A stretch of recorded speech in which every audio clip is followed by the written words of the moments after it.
नमस्कार, स्वागत है अब आपका हमारे मॉर्निंग स्पेशल में। कल दिल्ली में एमसीडी चुनाव के लिए मतदान हो गया। भीषण गर्मी के बावजूद 54% लोग मतदान के लिए पहुंचे। लेकिन इस बीच कांग्रेस और आम आदमी पार्टी के लिए खबर अच्छी नहीं है, क्योंकि एग्जिट पोल के नतीजे ये बता रहे हैं कि एक बार फिर एमसीडी चुनाव में बीजेपी में मोदी मैजिक चला। आप अखबारों में पढ़ते होंगे कि मोदी उत्सव करते हैं, मोदी ये करते हैं, मोदी हर एक की रोजी रोटी का सवाल है। मित्रों, मौन भी बिक सकता है, ये मैंने कभी सोचा नहीं था। मैंने पहली बार अनुभव किया। मैं जिस भाव से दिल्ली के लोगों से विश्वास मांग रहा हूं, वो हमारे ऊपर विश्वास कर रहे हैं। बिल्कुल मेहनत सफल होगी और लोगों का रिस्पांस बहुत अच्छा मिल रहा है। हम जनता की जिम्मेदारी को पूरा करने की क्षमता रख सकें, हम जनता की जिम्मेदारी को पूरा कर सकें।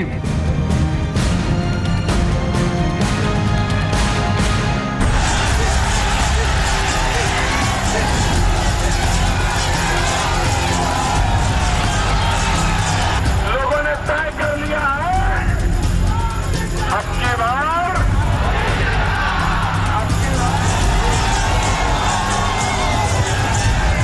देश की सियासत में शायद ये वो दौर है जब नरेंद्र मोदी का नाम भी बाकियों के काम पर भारी पड़ जाता है। हिंदुस्तान की राजनीति में बीतते वक्त के साथ नरेंद्र मोदी जीत की गारंटी बनते जा रहे हैं। बहुत चर्चित है कि नरेंद्र मोदी एमसीडी चुनाव में प्रचार करेंगे, रोड शो करेंगे, लेकिन ऐसा कुछ नहीं हुआ और तब भी विपक्ष के चारों खाने चित्त होने के लक्षण दिख रहे हैं। एग्जिट पोल के आंकड़े बता रहे हैं कि एमसीडी में भी पीएम मोदी का जादू चल गया है। इंडिया टुडे एक्सेस माई इंडिया के एग्जिट पोल में बीजेपी को प्रचंड बहुमत के संकेत है। बीजेपी को 202 से 220 सीट और 43% वोट का अनुमान है। आम आदमी पार्टी को 23 से 35 सीट और 24% वोट का अनुमान है। कांग्रेस को 19 से 31 सीट और 23% वोट का अनुमान है। इस रिजल्ट के पहले ही दिल्ली के मुख्यमंत्री अरविंद केजरीवाल ने मानो हार मान ली। उन्होंने ट्वीट किया, ईवीएम में गड़बड़ी की शिकायतें मिल रही हैं, लोगों को स्लिप नहीं मिल रही, चुनाव आयोग क्या कर रहा है।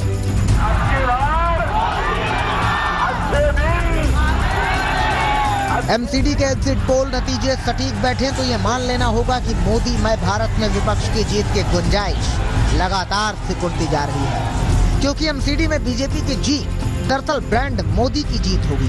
एमसीडी में जीत का मतलब बीजेपी की 5 साल की एंटी इनकम्बेंसी मोदी की चमक के नीचे दब गई। ये भी माना जाएगा कि मोदी फैक्टर की वजह से आम आदमी पार्टी के खिलाफ एंटी इनकम्बेंसी अभी से मजबूत होने लगी है। एमसीडी में बीजेपी जीत गई तो केजरीवाल के लिए खतरे की घंटी बजेगी। एमसीडी के विजय से आगामी 6 राज्यों में होने वाले विधानसभा चुनाव में बीजेपी को माहौल बनाने में भी मदद मिलेगी, खासकर गुजरात में, क्योंकि वहां आम आदमी पार्टी खम ठोक रही है। मोदी ब्रांड का एक और टेस्ट गुजरात में होने वाला है। फिलहाल एग्जिट पोल तो यही कह रहे हैं कि केजरीवाल के खिलाफ बगैर एक भी शब्द बोले एमसीडी चुनाव में बगैर चुनाव प्रचार किए मोदी का जादू चल गया। रोशनी ठोकने संजय शर्मा, पुनीत शर्मा, शुभम गुप्ता और चिराग कोठी के साथ पंकज जैन, दिल्ली आज तक। उत्तर प्रदेश में जिस तरह से बीजेपी ने प्रचंड बहुमत हासिल किया, उसके बाद ये बहुत जरूरी था कि एमसीडी चुनाव में बीजेपी किस तरह से प्रदर्शन करती है, उस पर सबकी नजरें थी। लिहाजा अगर बीजेपी अच्छा न कर पाती तो ये सीधे सीधे पीएम मोदी की हार के तौर पर देखा जाता। लेकिन एग्जिट पोल के नतीजों ने बीजेपी को खुश होने की वजह दे दी।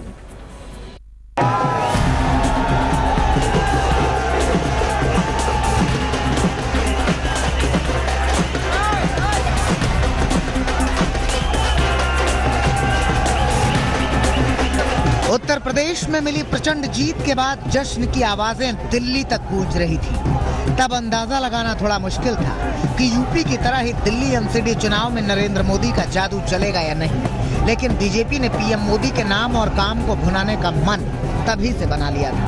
तभी तो पीएम मोदी के नाम पर प्रचंड जीत मिली थी यूपी में। मगर पीएम मोदी जीत के बाद जब पहली बार बीजेपी दफ्तर गए तो कुछ यूं पैदल गए। एक तरह से पीएम ने अप्रत्यक्ष तौर पर रोड शो करके दिल्ली की जनता को संदेश दे दिया था और इस संदेश को रामलीला मैदान से अमित शाह ने प्रत्यक्ष तौर पर शब्दों की शक्ल दी थी। मोदी जी के नेतृत्व में देश में जो विकास यज्ञ चल रहा है इसमें दिल्ली भी जुड़ेगा। दिल्ली में अपना विजय रथ आगे बढ़ेगा। कॉरपोरेशन के चुनाव में हम भाजपा के लिए हर प्रत्याशी को जिताने के लिए प्रयास करेंगे। घर घर जाएंगे, भाजपा का संदेश पहुंचाएंगे, मोदी जी का संदेश पहुंचाएंगे। यूं तो एमसीडी के चुनाव दिल्ली नगर निगम के चुनाव थे, मगर बीजेपी ने इसे जीतने के लिए सारी ताकत झोंक दी थी। मंत्रियों, मुख्यमंत्रियों और आला नेताओं ने दिल्ली के गलियों में चुनाव प्रचार किया। दरअसल बीजेपी के दिमाग में वो समय घूम रहा था जब उत्तर प्रदेश की तरह ही लोकसभा चुनाव में बीजेपी ने प्रचंड जीत दर्ज की थी। मोदी लहर के आगे बड़े बड़े राजनीतिक किले ढह गए थे। विरोधियों का सूपड़ा साफ करके बीजेपी ने लोकसभा में धारदार मौजूदगी दर्ज कराई थी और पीएम बने थे नरेंद्र मोदी। नया विश्वास जो पैदा हुआ है, इसके लिए आप सब बधाई के पात्र हो। ये विजय 1952 से 4-4-5-5 पीढ़ी खप गई है। उस पीढ़ियों का पुरुषार्थ है, तब जाकर के आज विजय प्राप्त। उस वक्त मोदी के नाम का डंका ऐसा बज रहा था मानो दिल्ली विधानसभा चुनाव में भी बीजेपी वैसी ही जीत दर्ज करेगी। मगर आम आदमी पार्टी ने बीजेपी के विजय रथ को दिल्ली के दरवाजे पर रोक दिया। आम आदमी पार्टी ने दिल्ली में बीजेपी का सूपड़ा साफ कर दिया था। 70 सीटों वाले दिल्ली विधानसभा में आम आदमी पार्टी ने 67 सीटें जीती थी। बीजेपी को सिर्फ 3 सीटें मिली थी और कांग्रेस का तो खाता तक नहीं खुला था। इसके ठीक पहले जब 2013 में चुनाव हुए थे, तब बीजेपी ने अपनी धाकड़ मौजूदगी दर्ज कराई थी, मगर बहुमत से वो 3 सीटें पिछड़ गई थी। 2014 में 70 सीटों वाली दिल्ली विधानसभा में बीजेपी ने 31 सीटें जीती थी। आम आदमी पार्टी ने 28 सीटें जीती थी और कांग्रेस को सिर्फ 7 सीटें मिली थी। लेकिन सबसे बड़ी पार्टी होने के बावजूद बीजेपी सरकार नहीं बना सकी और कांग्रेस के सहयोग से आम आदमी पार्टी ने सरकार बना ली। हालांकि यह सरकार 49 दिन में ढह गई, जिसके बाद 2015 में दोबारा चुनाव हुए और केजरीवाल की पार्टी ने मोदी लहर को खत्म करके पहले से ज्यादा ताकत से सरकार बनाई। लेकिन एमसीडी चुनाव में माहौल जुदा था। एग्जिट पोल बता रहे हैं कि दिल्ली में बीजेपी बम बम है। आज तक ब्यूरो। अब अगर एग्जिट पोल के नतीजे सच साबित होते हैं तो सवाल ये होगा कि आखिर ये करिश्मा बीजेपी दोहरा कैसे पाई। तो इसका जवाब है बीजेपी की सटीक रणनीति, चाहे वो पूर्वांचल के वोटर्स को लुभाना हो या फिर पुराने पार्षदों को टिकट ना देना हो।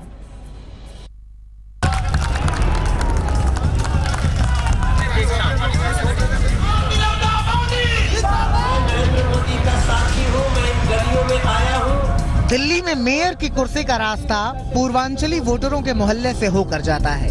यही वजह है कि बीजेपी ने पूर्वांचल के सबसे चर्चित चेहरे को एमसीडी चुनाव की अगुवाई करने के लिए उतार दिया। भाजपा दिल में भाजपा दिल्ली में, झुग्गी झुग्गी जाना है, हर घर में दीप जलाना है, झूठे वादे वालों से अपनी दिल्ली को बचाना है। जिसने जेब पे डाका डाला, गरीब जनता की, जिसने जेब पे डाका डाला उसको सबक सिखाएंगे। अपनी दिल्ली को हम दिल्ली के बच्चों के चेहरे पर खुशियां बिखराएंगे। राजनीति के रंग में रंगने से पहले ही मनोज तिवारी पूर्वांचल के लोगों की जुबान पर चढ़े थे। पूर्वांचल में उनकी गीत माला गाई जाती रही है। झूठे वादे वालों से अपनी दिल्ली को बचाना है, झूठे वादे वालों से अपनी दिल्ली को बचाना है। ओ दिल की सुने के भाजपा चुने के जीते थे जनगण। 1,75,00,000 आबादी वाली दिल्ली में 50 लाख से ज्यादा पूर्वांचल के लोग हैं। इन 50 लाख लोगों में 40 लाख वोटर्स पूर्वांचल के हैं। 272 में 80 वार्ड पर पूर्वांचल के लोग असर रखते हैं। माना जाता रहा है कि पूर्वांचल के मतदाता का झुकाव कांग्रेस की तरफ रहता है, मगर पिछले कुछ वर्षों में ये गणित गड़बड़ा गई है और गड़बड़ाई गणित को अपने हक में जोड़ने के लिए बीजेपी ने मनोज तिवारी को दिल्ली बीजेपी का अध्यक्ष बनाकर सामने खड़ा कर दिया। दिल्ली सरकार ने बहुत तकलीफ दिया है एमसीडी को, और आने वाले एमसीडी जो चुनाव के बाद से हम चाहते हैं एमसीडी में भी बीजेपी हो और दिल्ली सरकार में भी बीजेपी हो, तब जाके दिल्ली का असली स्वरूप दिखेगा खुशियों का। मनोज तिवारी के अलावा भोजपुरी फिल्म कलाकार रवि किशन भी बीजेपी में शामिल होकर इन्हीं पूर्वांचली वोटर्स को लुभाने के लिए प्रचार करते नजर आए। आप लोगन को का हाल बा हो चपलो बाड़ा जिंदगी ठंड बा घमंड बा। मैं मोदी जी को प्रेम करता हूँ। मैं कई साल कांग्रेस में रहा, नया जोश दिया। जो पुराने चेहरे थे उनको और सीनियर एक पोजीशन दे दी और नए चेहरे को पार्टी लाके एक आप लोगों के साथ एक जोश भरना चाहता। पूर्वांचल के वोटर्स को लुभाने के अलावा बीजेपी ने पार्टी में एंटी इनकम्बेंसी से बचने के लिए निर्णय लिया कि किसी भी मौजूदा पार्षद या पार्षद के रिश्तेदारों को टिकट नहीं दिया जाएगा। ये बीजेपी का बिल्कुल नया दांव था। इस दांव के साथ ही बीजेपी ने केजरीवाल सरकार के खिलाफ सधी हुई मुहिम चलाई। सीएम केजरीवाल पर झूठे वादे करने का आरोप लगाकर प्रचार किया, और इन सब के बीच बीजेपी की तरफ से पार्षद पद के उम्मीदवारों तक ने प्रचार में पीएम मोदी को प्रमुखता से जगह दी। कुल मिलाकर एग्जिट पोल अगर सच साबित हुए तो कहना गलत नहीं होगा कि बीजेपी की जीत के हीरो एक बार फिर नरेंद्र मोदी बनेंगे। आज तक ब्यूरो।